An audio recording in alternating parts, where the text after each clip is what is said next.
What did you get the good deed for? I'm not sure, actually. Maybe it was for helping Lan confess? I hear you and Karma went out of your way to help make it happen. That happened yesterday, though. Maybe the magic was waiting to see what became of Garland and I. Cloud makes a dismissive hand gesture from the table, frowning. If you two insist on being so affectionate, you should get a room. Affectionate? Jurian's smile has faded into a dangerous scowl. Where Garland looks confused, Jurian looks notably irritated. The shadow is still there on his face. Is his thing that he doesn't like love because of his curse? He's just angry at it? Cloud does not look okay at all.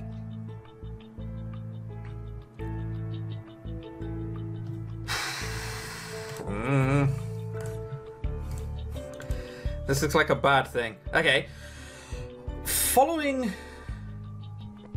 Oh. My slagged out there slightly. Following the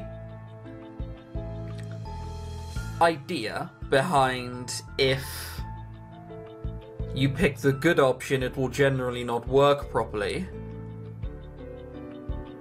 Okay, fuck it. Bad option. That always works in this game. It doesn't matter if something's bothering him, it isn't like him to be so rude. Irritation is no excuse for rudeness. Fine, I apologize. Happy? He looks at me for a few moments, his expression twisted into a defiant scowl, but it doesn't hold long. Moments later, his expression softens and he looks away, almost in shame. I'm sorry.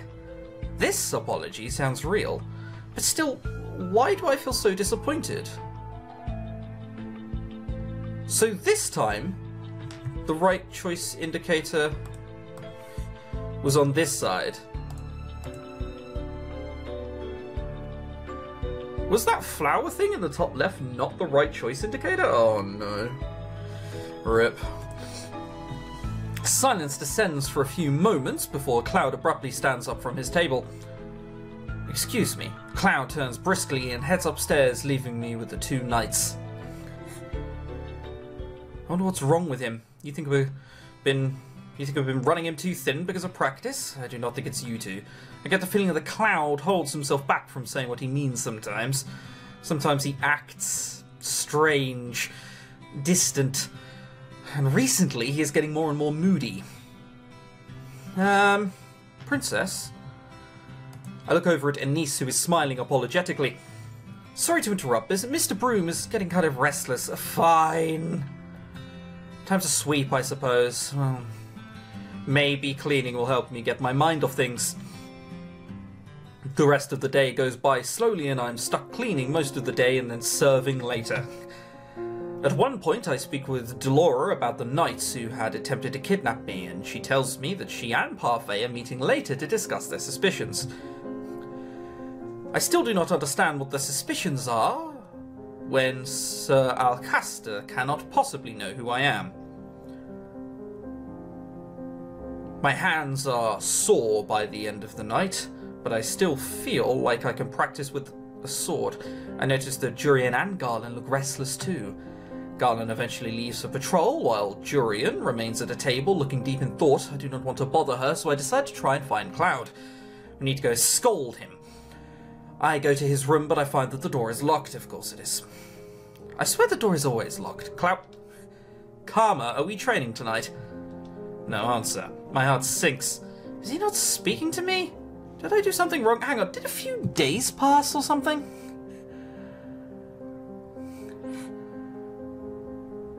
I don't think so, right? No, the rest of the day. That's a lot different to, is he not speaking to me? He's just having a bad day for all you know. Did I do something wrong? Now it's morning. For days, Cloud stays in his room, only leaving when he had to be on patrol. A few times I saw Parfait go into his room, but she refuses to talk about what is bothering him. I feel so useless. When Cloud did appear in the tavern or out of town, he still had that terrible grimace on his face. Is this where he loved Jurian all along? I don't think it's that. I don't know, maybe he's in love with me. And doesn't think that we can return the favour! Or something, I don't know. Look, I really don't want to talk right now. If you're so frustrated with me, why not just ignore me? No, I'm not going to train tonight. I'm not in the right state of mind. I don't want to talk about it. Just leave me alone. Please. I'm really beginning to worry about him. Yeah, you and me both. Today I'm in town running errands with Waltz for Parfait. It has been almost a week since Cloud started acting so strangely, so I thought I needed to do something for him. I know he likes dresses. He told me once that he likes roses, but can I really find something that will cheer him up? Perhaps he would like some jewellery. It's probably not that, if I'm being honest, but I admire the optimism. Waltz, do you remember what jewellery store Karma likes is? If you keep saying Karma, they're going to notice eventually. You know this, right? They probably already have. I don't go there very often, so unfortunately no. Princess, is this a good deed? What you're doing right now, do you think it would be a good deed? Good deeds need to be selfless, right? Generally, yes. I doubt this will count as selfless. I'm doing this to cheer Karma up. That sounds pretty selfless. But it's also so that he goes back to teaching me how to fight instead of sulking in his room. I've heard that Karma has been teaching you how to use a sword. Why do you want to learn how to fight? Why wouldn't I want to learn how to fight? I can't always hope that the guards do the job for me. Because I want to be able to protect myself. Because I'm a strong, independent woman. Don't need no man. Etc. And it's not like I can use magic. At least sword fighting gives me an advantage. I'm sorry, Princess. I wish I could teach you magic, but it doesn't work when you're under a curse. You're on your 18th birthday. When you become the Cinderella bearer, you'll be able to use magic. I'll instruct you if you want me to. That would be nice. Though that does not solve my current problem. What would cheer Cloud up? Waltz starts chuckling beside me, and I turn to look at him confused. Karma is important to you, isn't he? He's my partner, and he's helped me. He has also been patient with me, and I've smiled even when I've said some really inconsiderate things to him. I'm glad, Princess, that he's your friend. My friend? Cloud does not feel like a friend. Nope, that's because he's soon to be a lover. Or a mortal enemy if I get the bad ending. He feels like something else. Oh, Princess, is this the one you were searching for? Waltz points to a peddler sporting different kinds of jewellery. I instantly make my way toward it. There are all kinds of glittering things displayed, and for a few moments I feel myself drawn to everything. That's when I notice the price tags. I barely have any money left from when the king gave me that pouch. I cannot afford any of this. Maybe we should do our errands first and then look for a gift. Maybe we'll find something as we look through the stores. That's a good way of saying I can't afford it. Yes, thank you, Waltz. But if I don't get Cloud's gift today, I may not be able to give it to him tonight.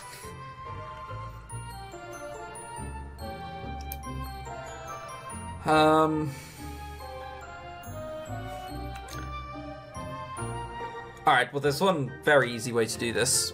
So... that one. That one. And now I just need to see whether the right choice indicator has come up. It has! Good.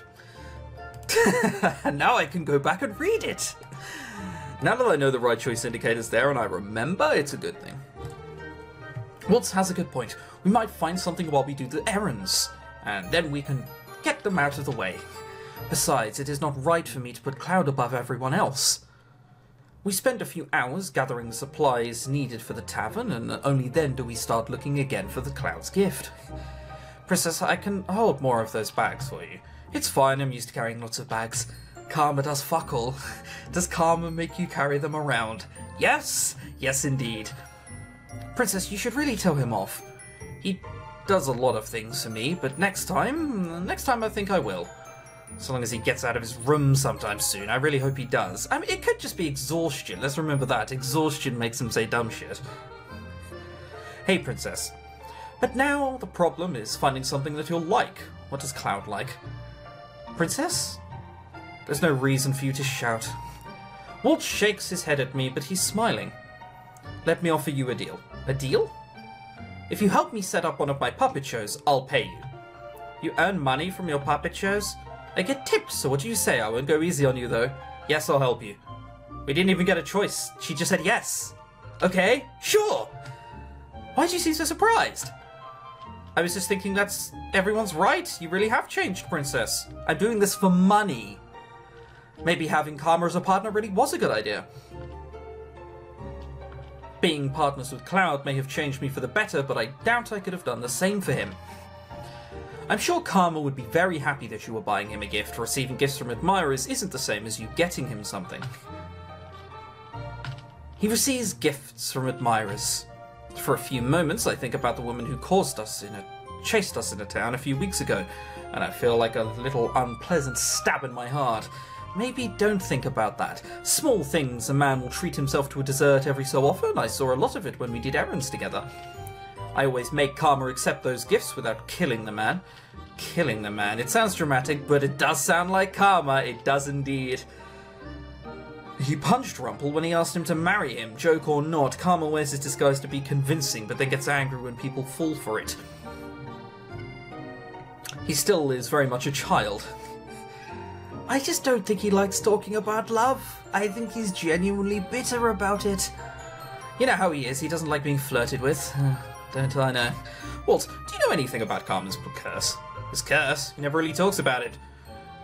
Maybe even more stubborn than me if he is not letting anyone help him with his curse. Waltz and I continue our search for a gift. Waltz tells me I can look for something a bit more expensive and that he'll just put me to work on another day by helping him with his puppets. How are you everywhere? This dude must have the biggest extended family ever! I returned to the jewellery peddler we found earlier.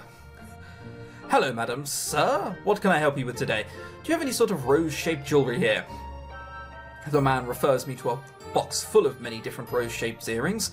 He then shows me necklaces, and I realise belatedly that it is as if I am searching for something for Miss Karma, not Cloud. My eyes scan the glasses, nearly in defeat, before a little rose catches my attention in the back of the display window. It has a chain connected to it, but it doesn't seem long enough to be a necklace. What's that one? That's our simple rose pendant, madame. It comes with a chain, but it can also be pinned on the chest. The man takes it out of the display case so I can look at it. I mean, it must be good because it has its own little drawing. This is fancy, but not completely flashy. I feel a little click as I press my fingers to the pendant and I realise that it can also open. Oh yes, you can also put something small inside it. This is perfect. I look at the price tag and after making sure that it is not too expensive, I pay the shopkeeper. Waltz pays him the additional fee and then we walk back to the marcher together. In before he fucking hates it. When we return to the marcher, I go to my room to tuck the locket into a drawer before I head to the tavern to finish the rest of my chores. Just as I expected, Cloud is not downstairs today either. Jurian and Garland have been taking training with each other, though they seem agitated that Cloud is not helping them. I would too, sort of. It is free training. What do they have to do in return? I can't actually remember. I mean, something tells me it's nothing too crazy. At the end of the day, I hurry to my room, where I write a few words on a piece of paper that I put into the locket. A normal rose would have withered, so I offer this one instead in heartfelt thanks. I hold the locket tightly in my hand and start toward Cloud's room. Why is my heart beating so fast? I'm just giving him a gift. I pause at Cloud's door, remembering the last time I entered his room. I am sure it's okay if I just go in. In before he's a stark bollock naked doing the helicopter on top of the cupboard. It's probably not the case. I open the door to Cloud's room, which is thankfully not locked, and I step inside. Cloud is sitting motionless in front of the mirror, shoulder slumped as he stares at his reflection. He's shirtless, and there's that tattoo. It seems different. Cloud did not notice me at first. I noticed that his hand goes to the tattoo over his chest, and then I hear him heave a heavy sigh. Slowly, I close the door behind me. It clicks, and that is when he suddenly turns to look at me. At first, there is shock on his face, and then suddenly anger. Again, why do you have to do this again, David? Well, I came to give you something, because that is indeed what I came to do. I tightly grip the locket in my hands as I stare at him. And this was so important, so very essential, that you once again miss knocking on my door for a simple delivery. His voice slices through my heart. I wanted it to be a surprise. Hang on. Fuck, we can only go back that far. Whatever. I'm not in the mood for surprises, princess.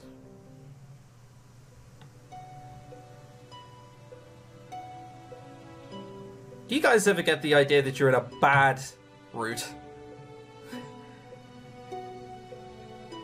Hang on, how does he have the rose on his garment that he's wearing? I thought it was a tattoo. It's no time at all. Cloud is suddenly right in front of me, his hands outstretched on either side of me, pinning me to the wall against the door. His face is so close, his expression so fierce that I cannot even bring myself to think of a way out.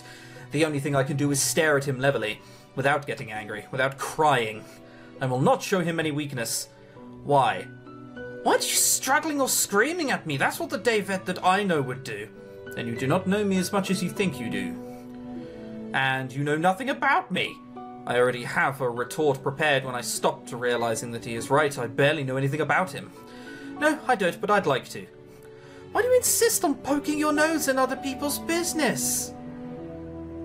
I mean, I haven't. Really?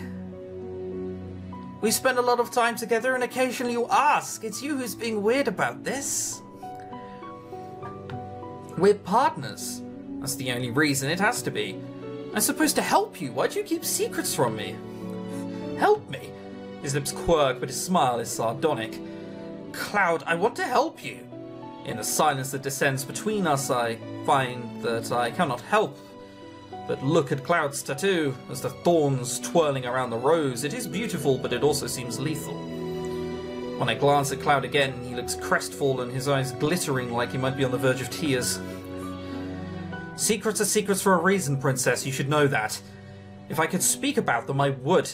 But I can't, and you're bursting into my room without any notice only makes it harder. Harder for what? Princess, you can't imagine what this all feels like. What is he talking about? And that woman! I thought we were meant to be! She was so lovely, her smile as bright as the sun. Cloud's eyes were far away, that's why... Never again. But then you ruined everything, David. You cut me down like... I pushed my hands against Cloud's chest, catching him off guard and forcing him to stumble back. I cannot take any of this. If I've ruined everything, then I'll just leave. You can have all the time in the world to yourself then. The locket I bought for him burns in my hand. I end up throwing it at his feet. David, wait! I ignore him as I run from the room. When I return to my room and lock my door, I feel too hollow inside with tears. It hurts to breathe when I think of Cloud. I eventually manage to fall asleep, but only have snatches of restless dreams when my eyes finally close.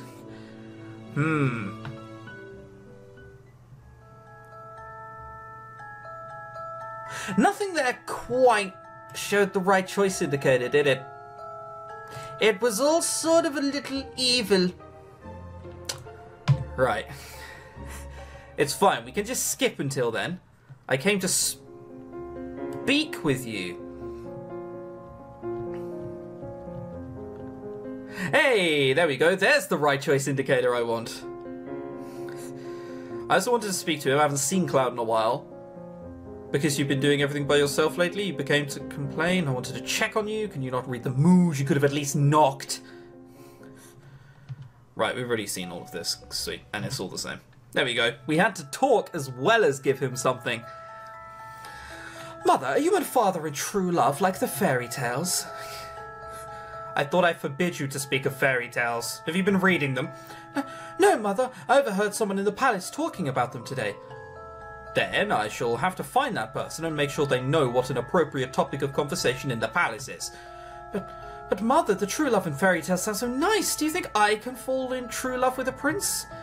Dearest one, true love like that does not exist. But the love between a mother and her child is the truest kind. It cannot be replicated by anything else. All other kinds of love is an illusion. My love is all you will ever need. Do you understand me, my heart? Yes, Mother.